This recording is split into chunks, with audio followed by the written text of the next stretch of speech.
I started drinking when I was 14 years old. My life was a mess. My parents were getting divorced. I was skipping school all the time. And I just didn't like who I was.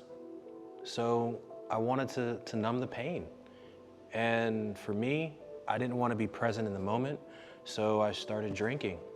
I used to steal my dad's beers out of the refrigerator, graduated to stealing the liquor out of the liquor cabinet. And from there, I ended up experimenting with drugs. I would say just about everything that you can think of I tried, except for needles. It wasn't a good idea, but we all learn from the mistakes that we've made in the past. And the reason why I'm here today is because I was a 4-time loser. From the time I was 21 to the time I was 30 years old, I had 4 DUIs. 4 separate driving under the influence charges. I want you to let that sink in for a minute. My life was a mess. I was bartending. I was drinking 8 days a week, 25 hours a day. At least that's what it felt like back then.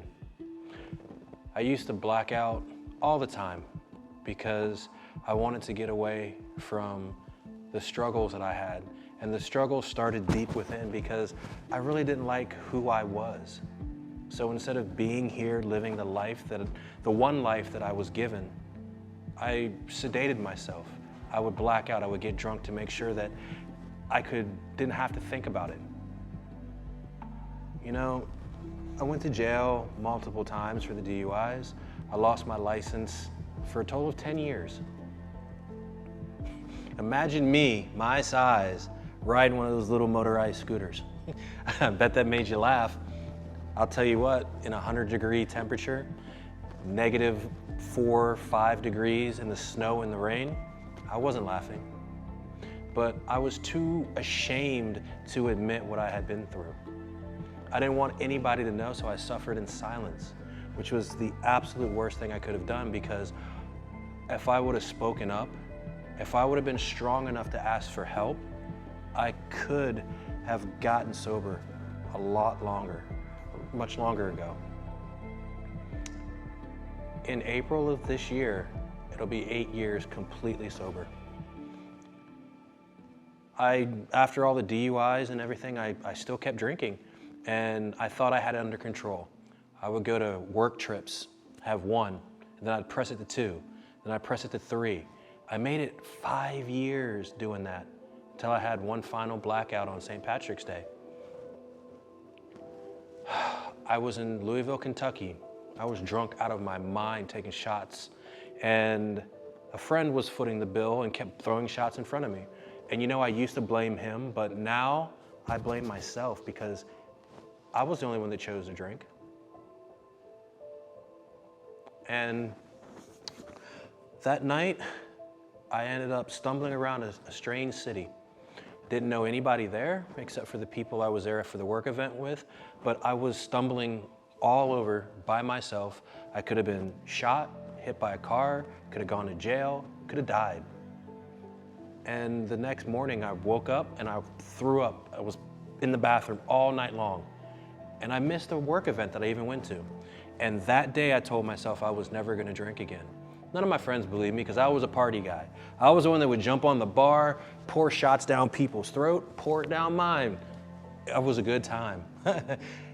But with all those good times, there's consequences. And the consequences of my actions,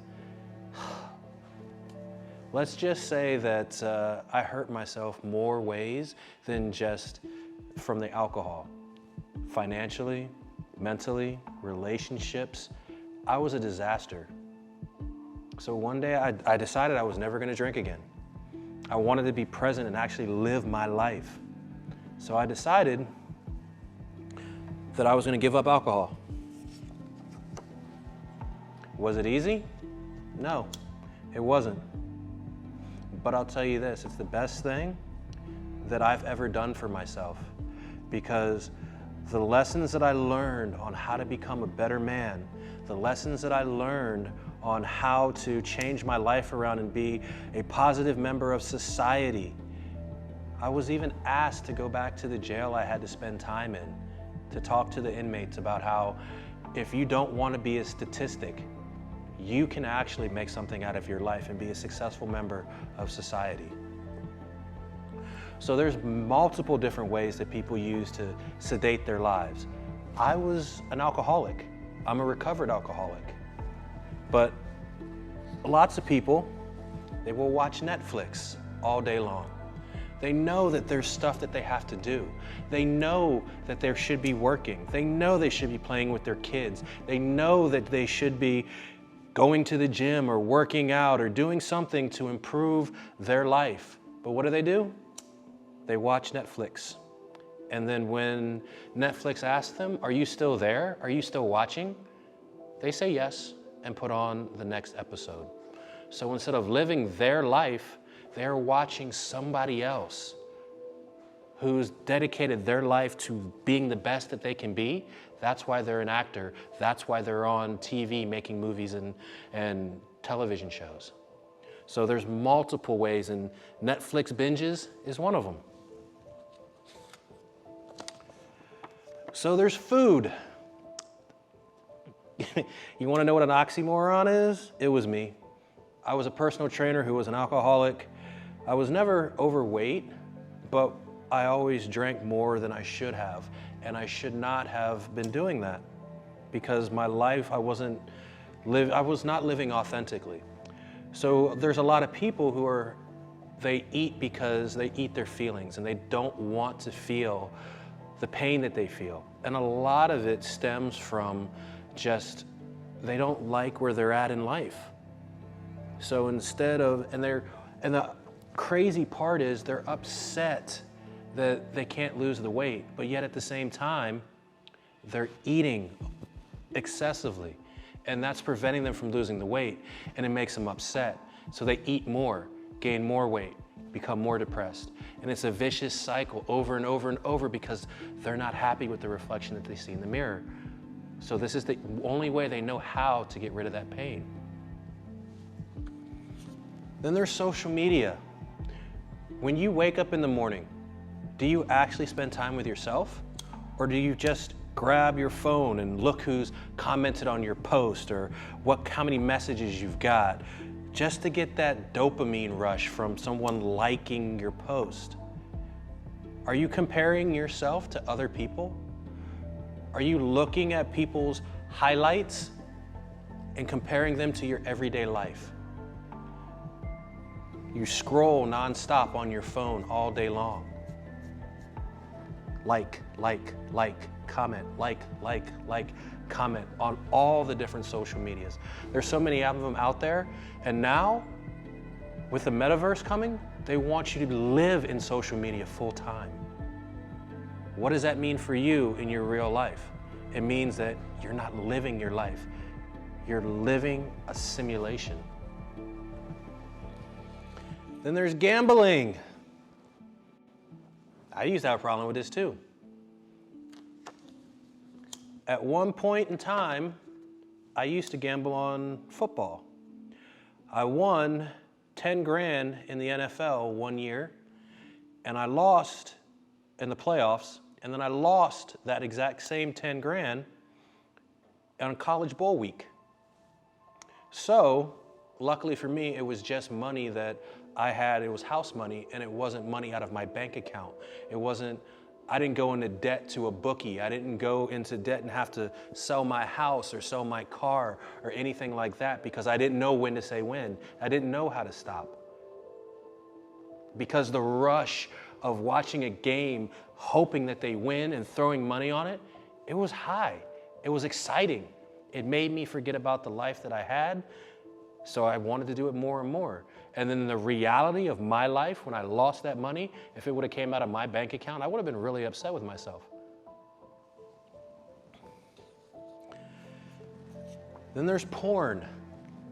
How many of you won't admit that you watch porn? Probably most of you, because you're embarrassed. But if we looked at your computer and checked your search, or your private browser, what would we see? Would you see people having sex because you just like to watch, you're a voyeur? You know, that can really cause unhealthy damage in your relationships. Ladies, all guys don't have a foot long. Men, not all women are gonna perform like an actress for you. That's not real life. And because you're so busy watching something that's made up to get your attention and separate you from your money, you're separating yourself from the greatest pleasures of finding someone who you love and can spend time with. Then there's drugs. I told you earlier, I experimented a lot. Probably past experimenting to the point where I had a problem when I was drinking. So, yeah, it's not something that I'm proud of, but it's something that I did. And because I did it, I lived through it, and I know how detrimental it can be to your life when you are taking substances that prevent you from thinking clearly and being able to do anything. Luckily for me, I never got addicted to the drugs. I was addicted to the alcohol. I couldn't stop drinking. But I can't tell you how many people that I grew up with that I've seen get destroyed by the opioid crisis or get in trouble for dealing drugs and destroyed their life. And then there's sex. It goes along with porn. Some people are nymphomaniacs. Some people just will go out and have sex with anyone to have sex because they don't like their life, they don't feel worthy, so they go out and have sex, and that's the only time that they can feel close to someone. But what they don't realize is that person doesn't feel close to them. That person is just using them for their body, and they think that that person actually likes them. And then they get upset and hurt when they find out that that person just used them for sex because of their reputation. Oh, she's a party girl. He's a bad boy. Cool. What's better, a gentleman with his life together or having a queen that will support you when the time in your life is rough and support you and pick you up when you're down? It's not always about the pleasures of just forgetting who you are and getting outside and just living and having fun. You have to realize that there are certain things that we do on a daily basis. We all are guilty of something. I'm not saying that you do all of these. There could be other things. When I quit drinking, I went to the gym 3 or 4 times a day to prevent from going to the bar. I'm not saying working out is bad for you, but what I'm saying is if you went to the gym 3, 4 times every single day for the rest of your life, you are putting that ahead of everything else. Your life could fall apart, but your body would be great. You'd have an amazing body, but you've got nowhere to sleep or no job to make money. Another thing that I found I was guilty of was I used to be a box checker. The way that I felt like I was doing something great was if I had checked off all the boxes, because I convinced who I am. I convinced myself that I was what I was doing as opposed to who I am. So if I was great in a business, and if I built my business and I was making a lot of money, then I'm amazing. Life is great. But yet, if I had a rough month and things weren't as good as they were previously, I was down on myself because there was no one telling me, great job, you crushed it, you killed it. You have to understand that you are a lot more than just what you do. You are a whole and complete person just the way you are. I know it's difficult sometimes. We let life get in our way, or we put things in our way, just like all the sedation methods that I talked about earlier.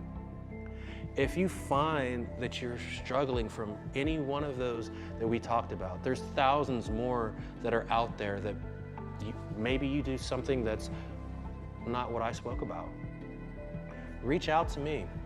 If you look down beneath this video, in the description, there's going to be a website there and my email address.